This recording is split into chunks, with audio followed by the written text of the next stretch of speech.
This episode really reminded me about why I started doing this show in the first place. My guest today is Tricia Helfer, actor, icon, model, and really one of the most grounded human beings I've ever met. She's gone from working tractors in Alberta, where she grew up, to walking the biggest runways, to becoming one of sci-fi's most recognizable faces through series like Battlestar Galactica, Lucifer. In this episode, we talked about creative resets, setting boundaries, what she's currently working on, what her process looks like when the camera starts rolling, and so much more. I hope you enjoyed this episode as much as I enjoyed recording it. So without further ado, here's my talk with Tricia Helfer. Tricia, thank you for being on the show. Happy to be here.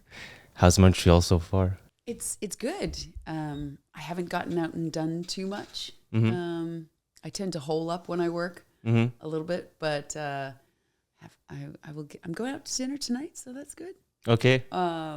But I've been out a couple times. But Montreal is lovely. I've been here before a few times as well for work. So, how do you stay focused when you move to different cities and you're working on? You can't really talk about the details of what you're working on right now, but like it's always different sets and everything, and you're moving to different places. How do you stay grounded? I think for me, it's important to have some of the things that I have from home. Not much, like. You can't carry everything. If you're there for a longer trip, like if you're there for a few months, then it's more important to have a few more things that because everywhere is different. Everything works different, and I brought my little oat milk foamer so I can make my matcha lattes in the apartment. But, for a couple of week trip, it's just more about coming in, getting the work done. And, the hardest thing I think is actually dealing with everything that's going on at home while you're away. Right. That can get probably the most overwhelming part for me. Yeah, and is it hard sleep-wise, like with sleep schedules, or are you pretty rigorous on that? I've always been a light sleeper, and for the last few years, I've particularly had a hard time sleeping. So when I came up to Montreal this trip, I was on the same time zone. So jet lag didn't play a part or anything like that. I usually never sleep the night before a job. I want to. I just can't shut my mind off. But the job I'm doing up here is a very set schedule. We show up at 8 o'clock in the morning and we're done by 5. Okay, yeah. A normal filming schedule is a lot more varied. And that's harder to settle in because you could be starting Monday mornings at getting picked up at 3:30 in the morning. And by Fridays, you're getting brought back to your hotel at 7 in the morning. Those schedules are a lot harder to kind of settle in. Right. But this one in particular that I'm up here for this time, it's a very regimented schedule. So you kind of you fit into it. Once you flip into that schedule, then you're you fine. Feel the groove and because I was listening. You mentioned for your set on Primitive War, right? That was filmed in Australia. Yeah, it was filmed in the Gold Coast of Australia. You personally, when you're working on set, do you prefer live sets where you're in the environment, so you're immersed with the temperatures, the trees, and all that, or do you prefer working with green screen? 100% practical sets. Yeah. It's, for example, Primitive War that you brought up. Even though we were, there's dinosaurs, we're fighting dinosaurs in it, so that part is imagination. But the fact that we were in the jungle, really running through the mud and hiding under trees and in the elements, getting rained on, all that stuff, that just takes one more thing that you don't have to imagine. And you really, you feel it viscerally, intrinsically. It helps transport you to that mindset. Right. When you're having to imagine everything, that's a bit more challenging. It's way more challenging, and it's not as fun personally. It's fun being a kid and imagining, and even translating that to now at 51 years old, still imagining, and there's a fun aspect to it, but it makes the job a lot harder. Like the job I'm on here, a performance capture video game, I can't give you specifics because of NDAs, but I will be able to announce soon. Amazing. In mid-December, but there's nothing to work off of. You're just in a huge room empty room and there's nothing but tape, different colored tape on the floor. Okay, yeah. For, the edge of your set. And, if you're sitting on a chair, it might be just a wood box and you don't have any props or anything. So that to me is probably the hardest type of filming I've ever done. Mm-hmm. When you get into a character, let's say we bring up like sci-fi characters like in Battlestar Galactica, Lucifer, or even the new movie that you just did, like Primitive War, what do you channel and what is like the hardest character to get into? Like, I'll elaborate the question. Like, do you feel it's easier for you to play like a tough character, or is it easier to play like something a bit more goofy and like welcoming and warm? To me, the fun part of acting is getting to play all different types of roles. Mm-hmm. If you only played one type of role all the time, it would get limiting. But Hollywood also has a way of very easily putting you into a box. Yeah. And you tend to get similar types of roles. And not just because they say that's all you can do, but if you get known by something, then other jobs, which is a blessing as well, other jobs come around because of that. And like, oh, she was that in Battlestar, so let's make her Kerrigan in StarCraft. Or, which I definitely got my first jobs in video games because of Battlestar. Right. Because the developers and writers of the games were fans of Battlestar. So it can be a blessing, but it can also be a curse if you want to show other facets of what you can do. Mm-hmm. And then there's other factors that play in. I'm almost 6 feet tall. I have a deeper voice. I don't get these girly little characters, not that I'd want to play that, but there's certainly characters that I would like to play. Have I ever done a rom-com? No, I don't think so. I sort of did one for the Hallmark Channel, but I don't get the friend next door or something role. I tend to get the bitchy lawyer or and I'm fine with that because most of the characters I do play are pretty strong and independent. And so of course I like that. Yeah. But would I like to play some more comedy sometime? Absolutely. Mm-hmm. I think getting into, back to the original part of your question of getting into the characters, if you're playing, in sci-fi specifically, some of the characters that I've played, I really have no reference to, right? I played a robot in Battlestar Galactica, humanoid robot. In Lucifer, I played the goddess of all creation for the first season, or the second season, and the third season, I was the lawyer that the goddess had taken over her body. Those are a little bit more imagination because you have to, I don't have I can't go into a lawyer's office and talk to a district attorney about their process and what they do. Get reference from that. Right. When I played Killer Women and I was playing a Texas Ranger, a female Texas Ranger, our tech advisor on the show was one of the first female Texas Rangers. Mm-hmm. So I could really talk to her and get her stories and her history and just the depth of knowledge that she had. When you're playing a humanoid robot, it's a lot more imagination, but you still have to build a character. Mm-hmm. And you have to, so I had to decide how she moved, what her intentions were, how much was she just beholden to the, what she has been told of what's right. Mm-hmm. How much of her interactions with humans and what those interactions, how many she had, or which character that I played multiple, how much each of those individual characters had interaction with and what their interaction with. Was it positive? Was it negative? Yeah, and how much humanity do you let through? How much humanity do you let through? How much of it is like a tactic to get what she wants? And how much of it has actually bled through to her core? Mm-hmm. So there's a whole bunch of different factors that go into making a character. But you have a very, as you were saying, like a voice that does like reflect power and authority. Like, how did you develop that voice? Like, because I don't think you had that same voice when you were in modeling, or did you? Funny enough, this has just always been my voice. Okay, and it's always, you've always projected the voice that well and everything? Well, I'm sure with acting, you get used to using it in a different way.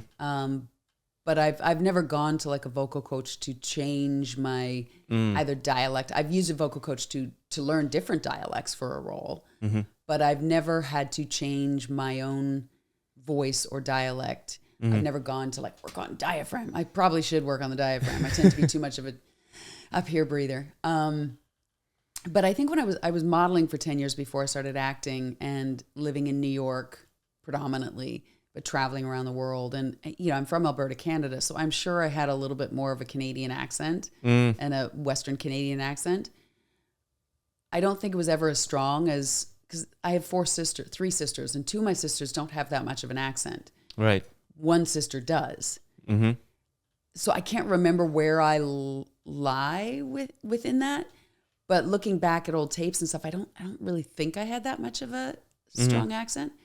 And then when I started modeling and just traveling around the world and being around so many different languages on sets, you may have a Japanese makeup artist and a Spanish stylist and a French photographer and an American,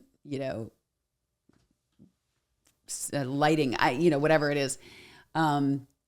And so you would just all kind of speak this amalgamation of broken English languages and whatever. Yeah. And I just naturally started speaking like I sound American. So when I started acting, I just spoke the standard American accent. Yeah, the same way, yeah. That I never worked on my voice in terms of changing it. It's just what I have. Okay. Yeah. And you mentioned Alberta, so three sisters, right? Are you you're the eldest? You're in between, or I'm the third. You're third. Okay. Yeah. I listened to a podcast that you did with your friend Katie. Yeah. And you were talking about how you started working pretty young, right? Like when you were like 10 years old and stuff. Like you would buy your own school supplies. How much of that has forged like who you are today?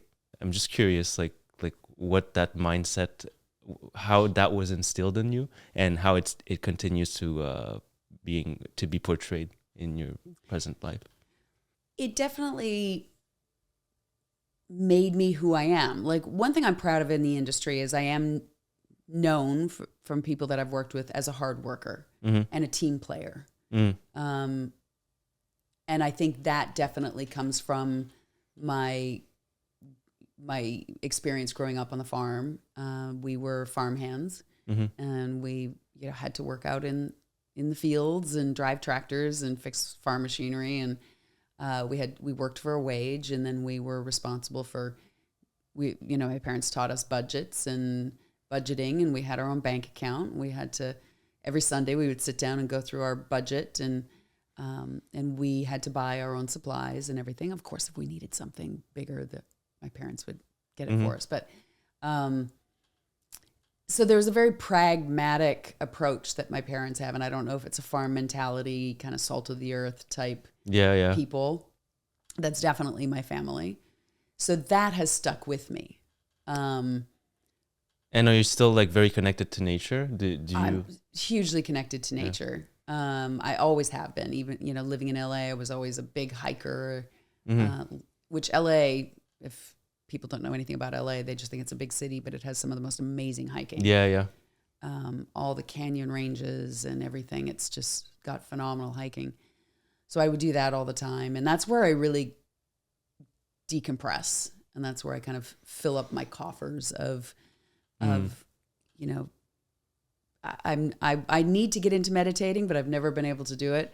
But that's sort of my form of meditation. That's my form of, I'll work through problems. Yeah. Recharging. And I guess like, a period where you can actually reflect on your thoughts and stuff like that. Like instead of always go, Yeah, and in one, you're still going because you're moving. You're moving. I don't sit still very well. I'm not somebody that sits still very well. I run a little anxious. Yeah, I definitely, that's one thing I need to work on. I have pretty bad anxiety, but going out, moving my body helps me release some of that. Doing yoga, working out, but definitely hiking and being out in nature. And I think it also helps just, sitting overlooking a valley or sitting on a beach and overlooking the ocean or something. It just helps to put into perspective your place in this universe. Yeah, the grand scheme of things. Yeah. And not to belittle our problems, but it does sometimes help you just have get through this. It's not as bad as you think it is, Right. Like Earth is still here. Tomorrow the sun will still rise. Yeah. I got into meditation I think about 15 years ago, and it really did help me. But I mean, I totally understand what you mean about, because most of the people that I try to teach it to, they get this initial response where they're like, oh, but when I sit down, my mind never stops running. Yeah. And I'm like, that's exactly the point. And that's where every time I've sat down, I'm like, I'm not getting anything out of this because it's all over the place. Yeah. Well, the way I see it is it's like a rep at the gym or something. Mm-hmm. The rep is the tension that you feel, the weight that's pulling your arm down. So, you need that tension to build muscle. It's the same thing with your mind. Your thoughts are pulling you somewhere else, but it's that exercise of bringing it back to that center point of focus. That's the rep. That's an interesting way to look at it. Yeah. Thank you for that description. Yeah. Just thinking about it that way, you feel less judgmental of yourself. Right, because that's partly what it is. It's like, I'm not good at this. Yeah, exactly. Whereas part of the process you're saying is that's the allowing that thought and then bringing it back, not judging yourself like, how stupid am I that I can't shut my mind off?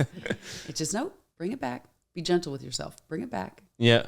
And also nature, it's coming back to your point, it's thousands of years, hundreds of thousands of years of DNA that's encoded in us. We as much as we're advanced and high technology, there's so many things we don't understand, and I think that connection to nature is one of them. That's why we feel so serene in nature. Yeah. I wanted to talk a little bit about your goats, Larry and Earl. Larry and Earl, yes. How did that happen? They're rescued goats, right? Yes. Well, I've always had ever since 2000, when I was still living in New York modeling, but had gotten to a place where I was like, okay, I've always loved animals and cats on the farm. They had to be farm cats. They weren't allowed in the house. But when I first got to myself, okay, I'm not traveling quite as much, and I'm now at a place, I can hire an animal sitter when I'm traveling, and so I adopted my first 2 cats in New York. Okay. And then when I moved to LA, I started adopting more cats and working semi-closely with a small volunteer-run shelter called Kitten Rescue. And now I work with Best Friends and Humane Society. And anyway, we'll get back to Larry and Earl. But I got up to 13 rescue cats. Okay. And which is a lot. Whew, it's a lot of work. Starting to rack up the numbers. And I would take on a lot of the hard cases. Like one, had been run over by a car and was missing a leg. One has FIV. One had been in a house fire and had 3rd-degree burns and spent a month in the vet hospital. That type of thing. Yeah. And they're just my little love bugs, but over time, some of them I adopted older, and so I'm down to 5 now. Okay. And one is hanging on for me to get home. I know she is. But so when I moved to Georgia 4 years ago, kind of some midlife crisis thing. Just, I need more land. I need more space. Yeah. I'm just going to uproot myself and move to across the country somewhere I don't even know, don't know anyone. And it has been a challenging experience, but I always knew that I wanted to rescue more animals. And if it hadn't been such a challenging experience, the last 4 years, I probably would have had more. But I rescued Earl. So a gal that I met there, Catherine, she knew that I wanted to rescue. And she said, there's this, I'm not on Facebook. I mean, I have a Facebook thing, but I'm never really on it. I never have been. huge into social media. But she goes, there's this little goat that somebody found foraging through a dumpster at a Waffle House. Mm-hmm. And it was the manager, and he took him home, but he's in his backyard in town. Mm. So they're looking for a home for him. And so I went over and met him. And at this point, I was taking care of a neighbor. She was moving, and her new place, had to get it set up with fences and pens and stuff. And so I had her donkey, her mule, and a goat of hers that I was taking care of for about 8 months. And so I went and met Earl and brought him home, and then I had Earl. But when Lynn was going to take her animals back, I was like, goats are herd animals. Yeah. They need company, or they get very depressed. Mm-hmm. And so I had an electrician over to do something, and I was saying, yeah, I gotta find another goat because I want to rescue another goat because Lynn's going to take hers back and Earl will just be despondent by himself. And he goes, oh, we just had a kidding, I think it's called. And he goes, you can have one if you want. So I waited 2.5 months for him to be with his mama. Mm-hmm. And then I went and got Larry. Larry, yeah. Yeah. So he wasn't technically a rescue, but he was, yeah. Well, Larry's a bit of a troublemaker from what I see on your social posts. Larry they're very different. Earl is a little more standoffish. He loves to be around you. He loves me to chase him. I chase him all around the pen, and he runs and wags his tail and just, he loves that. But Larry is much more, he gets jealous over my attention. So if I'm paying attention to Earl, he'll get jealous and push Earl out of the way. And he also gets food aggressive. Oh. So I have a spray bottle, water bottle that's called Larry's no bottle. Okay. And he gets spritzed in the face when he's trying to get Earl's steal food. Mm-hmm. Yeah. But he's a good cuddler too. Like he's too big now, but he used to jump up on the chair I have chairs out there. Yeah. And he would jump up on the chair and sit on my lap. Uh-huh. He still does to some extent, but he can't obviously get on he's too big. But I have a big, climbing toy thing that I've built for them, and I'll sit up there and he'll cuddle up with me, and he'll just lay down and cuddle up with me for an hour. Oh, that's cute. Yeah. Well, what does your day look like day to day when you're in Georgia? You mentioned like it's been challenging. Like if we can dive a little deeper into that, if you're okay with it, like in what way was it challenging? Well, when I moved, I had gone through, I had 10 years of modeling, and then at that point, 22 years of acting or something. And I'd always been really busy, like just always traveling so much, acting, traveling a lot too, different types. Like modeling, you'll be 2 days in Paris, then you'll be a day in Guam, and then you'll be 4 days in the Maldives, then you'll be back in New York for a week, and then you'll be in Miami for a day. Like it's short trips. Yeah, and you wake up, you don't even know where you are. I've had many times I wake up in a hotel, and I'm like, I have no idea, and you have to get out the notepad from the hotel to know. Oh, okay, where am I? Oh, right. Okay, I'm in Rome. Okay. With acting, your traveling is much longer time periods. When I was filming in Australia, I was there for 6 or 7 weeks. Right. Yeah. And that was my second trip that year. So I'd already been in Boston for 6 weeks, January, February, was home for March, and then April, May, I was in Australia. And so it's longer time periods. And so both have their challenges, right? But when I moved to Georgia, it had come off of, we'd gone through COVID, which sort of shut down the business, shut down everybody's life to in many respects. And then, but I was working on a show at the time, and then we picked back up and finished. And then in beginning of 2021, I was working on a show in Atlanta, and about 3 or 4 months of work. And I just sort of, a co-star of mine had rented out in the Chattahoochee Hills area, and he loved it, and he brought all his motorbikes, and so I would go out there and we'd rehearse all these courtroom scenes, and then we'd hop on his bikes because I ride too, and we'd hop on his bikes and we'd just go tool around. And I think I romanticized it a little bit, like, space. I could have a farm sanctuary. Like I really went there thinking I was going to build not necessarily a huge farm sanctuary. I've never been good at asking people for money, or like I don't want to have a big, I just wanted to save a few animals. And that was really my goal. And so it feels like it's been a bit of a letdown because I haven't done that. And I'm in the process of going to be moving back to LA. Mm-hmm. But when I moved there shortly afterwards, and not to be Debbie Downer, but just the chain of events, that's why I'm mentioning them all. I moved there and I was all excited, and I was doing all this yard work and getting my farm tomboy on. I took down, they had a chicken coop. I took that down myself. It took me 2 days, and gave myself tendinitis because of all the like pulling the posts out of cement in the ground.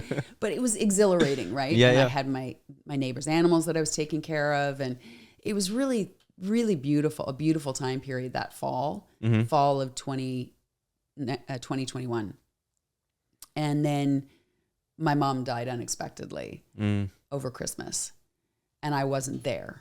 And I couldn't get there because of the COVID protocols and the restrictions for traveling, PCR and all tests, that and they had to be they had to be 48 hours or whatever. And then I did. I don't think the 2 week quarantines were still instigated, but it took me a few days to get up there,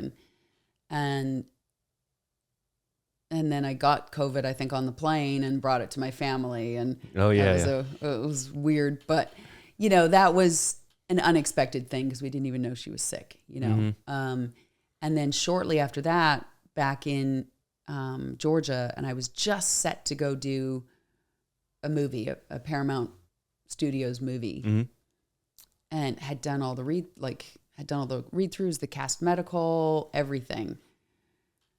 And I fell just walking into my house, and I ruptured my PCL and my MCL in my knee. Okay. And had to back out of the movie, and was laid up for 4 or 5 months and in physical therapy and everything. And then the knee didn't heal, and I had to do, which the doctor knew at the beginning, but he's like, you have to heal first, let everything, the swelling go down, and then we're going to have to do surgery. Mm-hmm.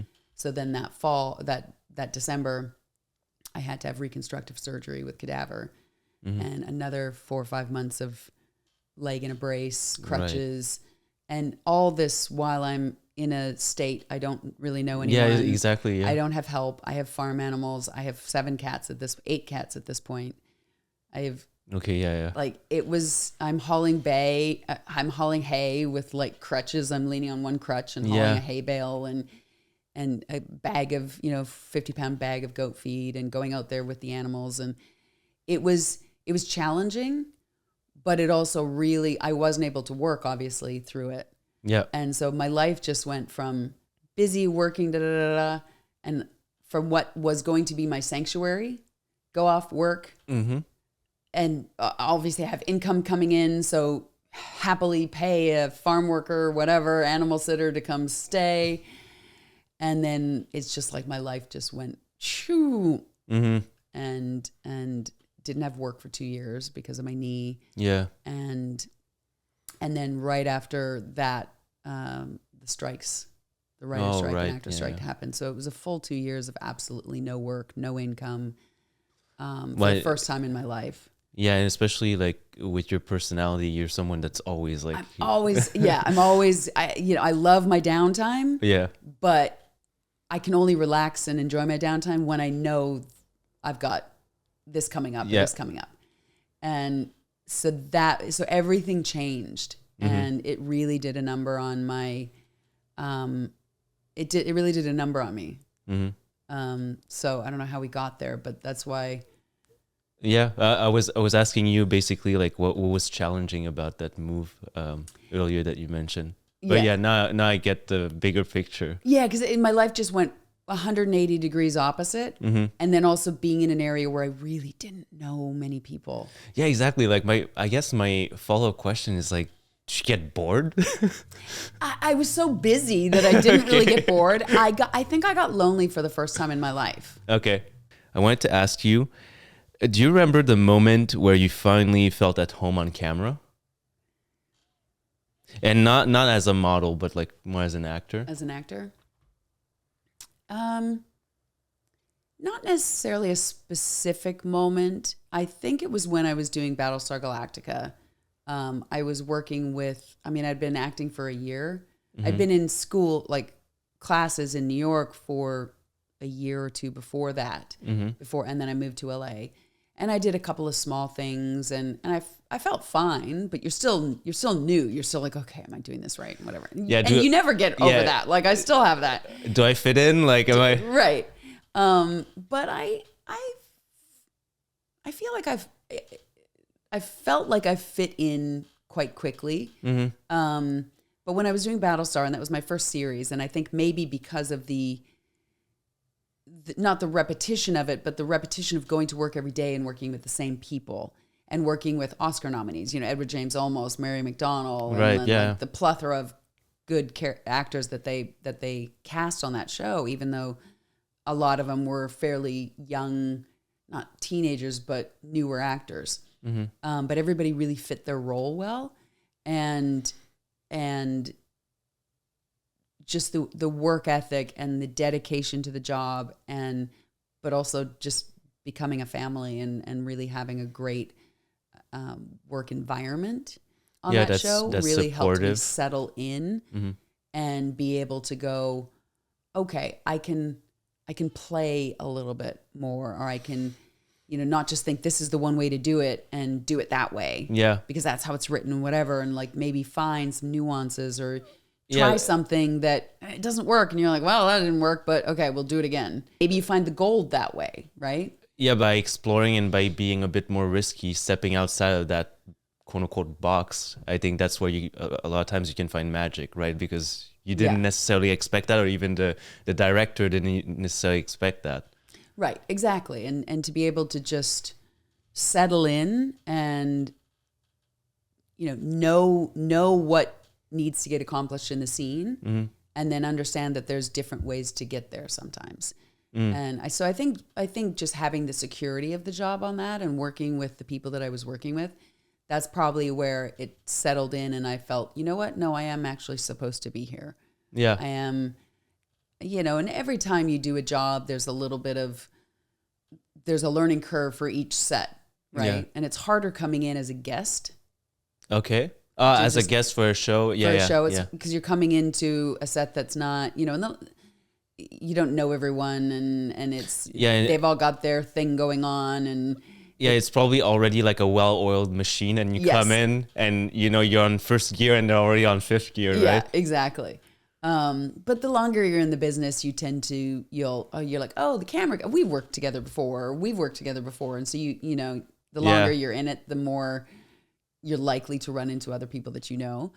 But then you're always going to get surprised. Like when I came up here to Montreal to do this particular job that I'm working on now, I've done a lot of video games, voicing video games. Yeah, you did like Command and Conquer 2, right? Mass Effect 2 and 3, StarCraft. I did 3 games for StarCraft. Wings of Liberty. Yeah. Heart of the Swarm. There's another one, I can't remember the name.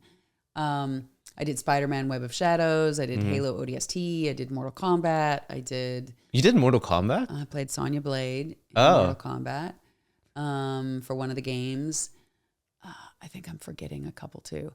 But, and then I've done other voiceover work. I've voiced Tron. I've voiced the grid in Tron. And anyway, but this is my first performance capture. Yeah. Mocap, PCAP. And wow, that was, coming into it 25 years into the business. And I put that suit on, and it's not even about the suit. I mean, the helmet hurts so bad. It's awful. Yeah. But the suit, you're like, oh, I'm going to feel so self-conscious. And you get over that immediately. You're in just a big open room with bright fluorescent lights, and there's nothing to work off of.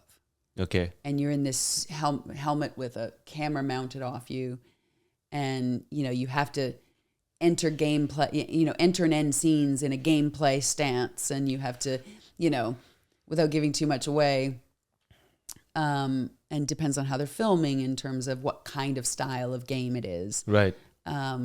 Because you might feel like, because it's also hard because you don't see yourself in the third person as you're acting it. So you probably rewatch some things and you're like, I thought this looked cool, but actually it doesn't. Or it is a learning curve. Like, theater is a different type of acting than television, than film. And I'm really, and voiceover. And I'm really realizing this is its own beast. Yeah. And there's so much more physical, like you have to be a little bit bigger with it. Yeah. Because like exaggerated a bit more the movement. Exaggerated a bit more the movement. But then my character's not really that. So I see some of the other characters be a little bit more exaggerated because that's their characters. But mine is very strong. Yeah. And so my character has less movement. Mm-hmm. So I'm sitting there and I'm watching the other characters be these fun characters and me just being stoic. And I'm like, now I suck. And then I literally thought I was going to get fired off that. The first day the first week I was up there, I was like, I am not. And you're imagining everything. Yeah. And they're like, don't step over that line on the floor, that piece of tape. Well, why? Well, there's a 300-foot drop there. Oh, okay. Oh, okay. That would be good to know. And the further we get along in the game, the more animatics that they have that they can show us beforehand to kind of, and some 3D stuff where there's a camera that puts you in the virtual world, and I can actually see my character and make my character move. Oh, that's awesome. But yeah, so even at 25 years in the business, I come across a job where I'm like, oh my God, I don't know what I'm doing. Yeah. I'm going to get fired. This is awful. This is the worst acting of my life. And then you'll do a scene where there was one scene where I did and where it was just me, and it was a big emotional scene for this character, and that I could relate to more because it was more, there wasn't as much movement and stuff. It was just more really about what this character is going through. And I was like, okay, now I think I'm getting a handle of it. But it's been a really difficult process for me because it's so different than anything I've ever done, even the other video games. And even like you mentioned voice acting, but I did a little bit of that just for like some commercials and stuff like that. And it's crazy how you think your range of expression is pretty wide, but then when you re-listen to it, you're like, yeah, I need to be more crazy with this. Yeah, because you're like, oh, that all kind of sounded the same. Like I give you 4 different takes, and it's like, it really wasn't that different. Yeah. Yeah, it puts a new perspective on, like the Hank Azarias and the Dan Castellanettas and stuff that do, Dan Castellaneta is Homer Simpson. And yeah. I think he's Homer. Yeah. And he plays, but like 100 other characters in the show. And Hank Azaria plays 70 some characters or whatever in the show. And I'm like, but you don't even sound the same. Yeah. I mean, I can sound different, but I'm not that type of a voiceover actor where most of the time I've been hired for my voice or slight alterations on my voice. And a couple times I've done something a little bit different for like Robot Chicken or... Oh, no way. Robot Chicken. That's hilarious. Yeah. I went in and played like 3 different characters and they were a little different, but... What's your Battlestar Galactica moment? The one you remember that lives like rent free in your mind? Oh gosh, there was so many of them. There's a couple of different ones coming to mind because, like the big scene that like Eddie almost always, when we're ever doing a fan convention or whatever, he always does the "so say we all" and gets the whole crowd to do "so say we all." And I know that was a really interesting moment because that wasn't written in. Yeah. And you had 60 or whatever cast and extras, and I wasn't on that scene that day though. I wasn't in the scene, but he just sort of started going around. It wasn't written for everybody else to chant back. Yeah. And he just made everybody do it, and it became this like moment. But for me, gosh, there were so many things. One that is just going to be stupid to even mention, but I'm going to mention it because it popped into my head. but it's not anything that interesting. But like compared to in the beginning, you know, like James Callis and plays Baltar and I played number 6. And so we had so many things together. And in the beginning, you're always trying to be so polite. And I had to be always draped over his shoulder and kissing on him or something. And early on, we were so worried about I'm so much taller than he is. You know, and you're always trying to be on your, you know, oh, I've brushed my teeth, whatever. And then as the series went along, he didn't give a crap. I didn't give a crap. And so my heels started getting taller. His shoes started getting smaller. And then at one point, like I think it was in the 4th season, they had brought out, and nothing was written into the scene that we weren't supposed to kiss or anything. We were just walking into like, I think a prison cell and talking to somebody or whatever. Yeah. And they brought out, burgers. Okay. And so James is chewing on a burger and it's full of onions and everything. And I've got my veggie burger because I'm a vegetarian. And I've got my veggie burger and we're, you know, and Michael Reimer goes, okay, let's do that again. And you know what? I think you guys should kiss this time. And I remember we're like, and we just look at each other. All right, take a sip of water. Action. Right into it. All right. Like, we're going to smell like onions. Sorry. But, you know, you get used to working with people and you get, you know, a shorthand. And that was not a good answer to your question. No, I like that. I'll give you a different one that's better. There was a scene where my character has a miscarriage. And Saul Ty, played by Michael Hogan, is above me, and it's his child, and I'm in the hospital bed, and his ex-wife, is beside him, Ellen Ty, and just to give you the kind of the warmth and collaborative feeling that we had on the show, and we're doing this scene, and we're doing the master, so the wide. And it's an emotional scene. And I'm laying there and they go, okay, we got that. And we're moving on to coverage. And then the director said, okay, we're going to move on to Ty and Ellen. And Michael Hogan looks at me and he sees that I've got the emotion bubbling, you know? And he goes, you're ready, right? And I said, and he goes, okay, I'll get it changed. And he went over to the director and said, we're doing Tricia's coverage right now. Okay. And he got them to do my coverage because he knew as an actor and as a caring, giving person, he's like, okay, if she's in the emotion now. Yeah, we have to capture it now. We have to capture it because cut to 2 hours, 3 hours from now, once we've done my coverage and Ellen coverage and then the nurse's coverage and whatever, and then we finally turn around onto her, she might be tapped out. Yeah. You know? Yeah. And it was that kind of giving, because you always hear about actors trying to upstage and make it all about them. And, you know, I want the most screen time and I want the best angles and upstaging. I know in theater, upstaging is something slightly different, but we didn't have that. Yeah. Because it was all about collaboration. Everybody understood about collaboration and putting out the best product. And he knew that in that scene, I probably had to hold on to the most emotion. It wasn't easy for him either, but I was the one that lost the baby, you know? Yeah. And that always stuck out to me as just the kind of people that we were working with on that show. To outside of like, but I mean, I don't know if you have other free time than that, but like with everything that you're doing, do you have any hobbies that nobody would know about? The things that like, that you really like doing that like doesn't have anything to do with modeling or acting or? Yeah, I mean, like I said, I'm a big hiker. It wasn't so much when I had my knee injury, which also, just back to that other point for a minute, also helped me not get out and learn my surroundings and learn my area and get to meet people in Georgia because I was all laid up. So I wasn't going out to functions and doing things, right? So I'm a very active person, but I'm also, I have a garden. Yeah. I have all my animals.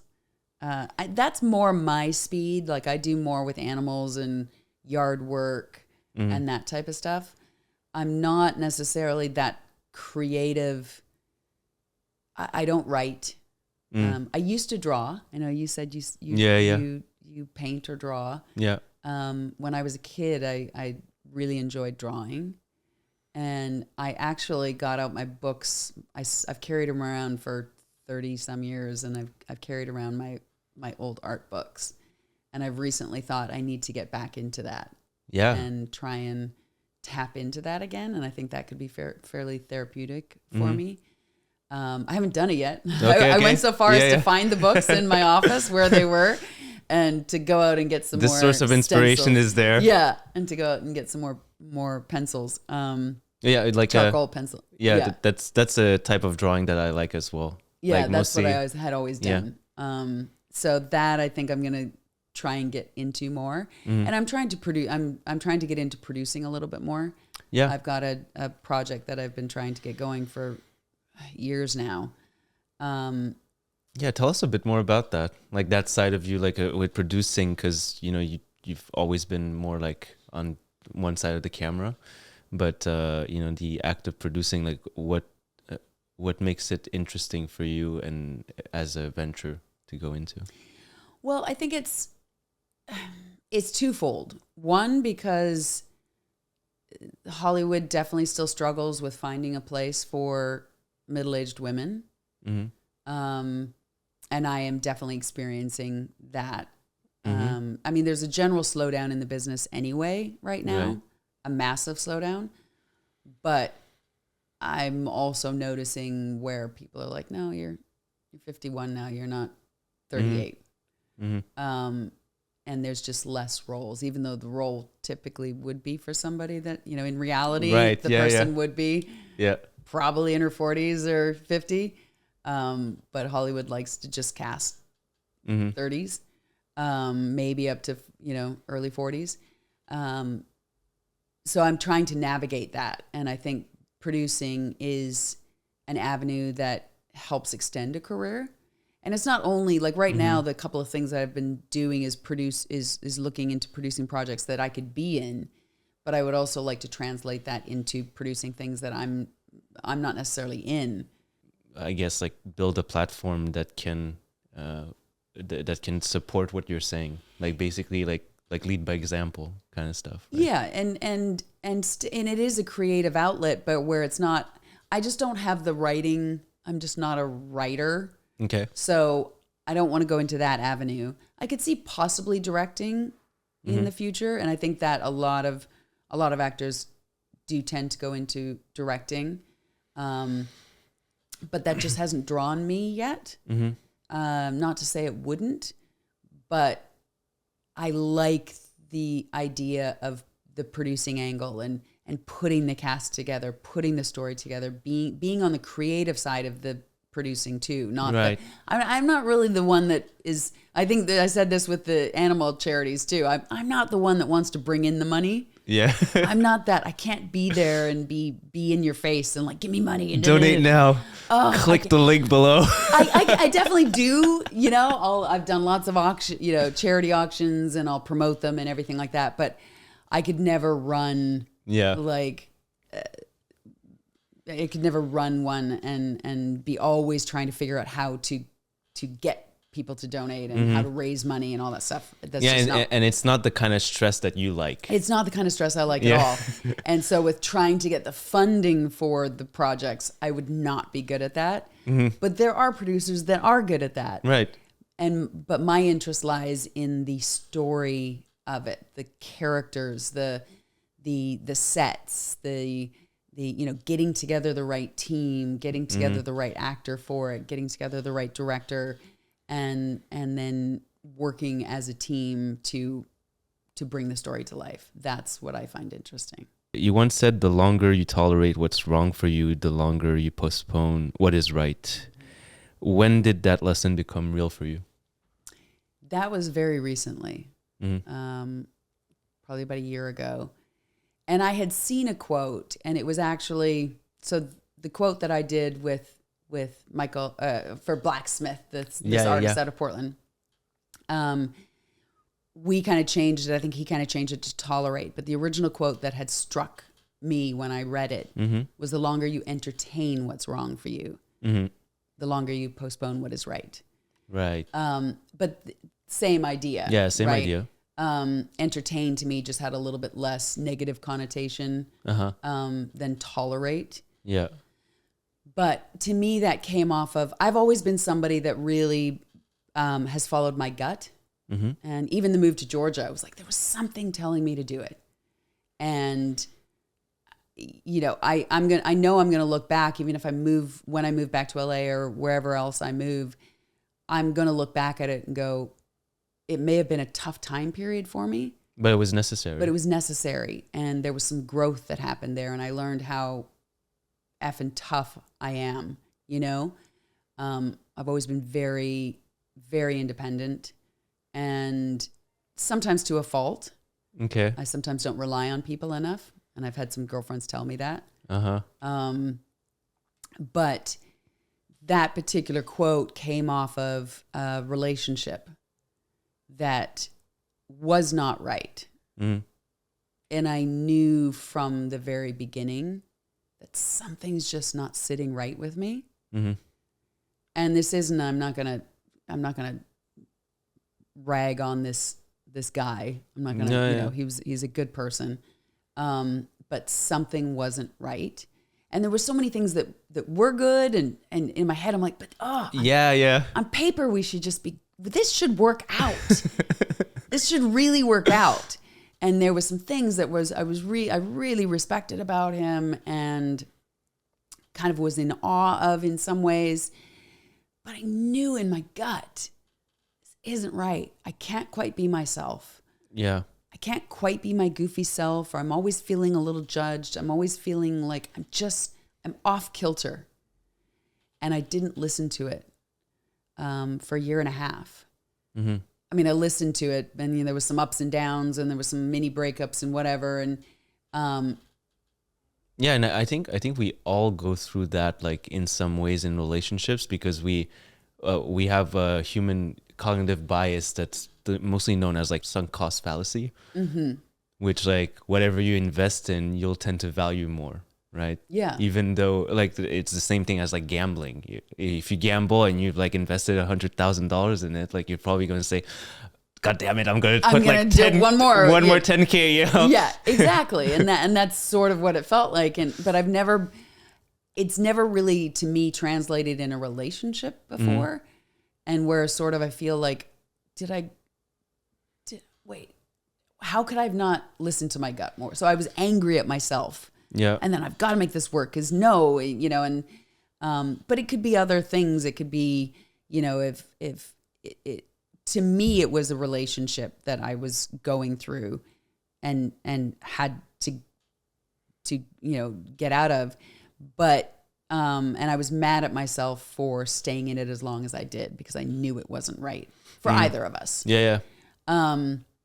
But it could also be, you know, that quote could also be for somebody, you know, I've heard people that are sober, and they said, you know, the longer you're knowing that something's not right. And the longer you do that, you're actually postponing getting better. Right. Or, you know, even just I think it was last night, I saw something about Jason Bateman and saying he was like 25 years sober or whatever. And he'd come off a couple of really good projects, and then he's thought the career was just always going to be there for him and be there for him when he was done partying and want to, you know, and he goes, no, everybody, they move on.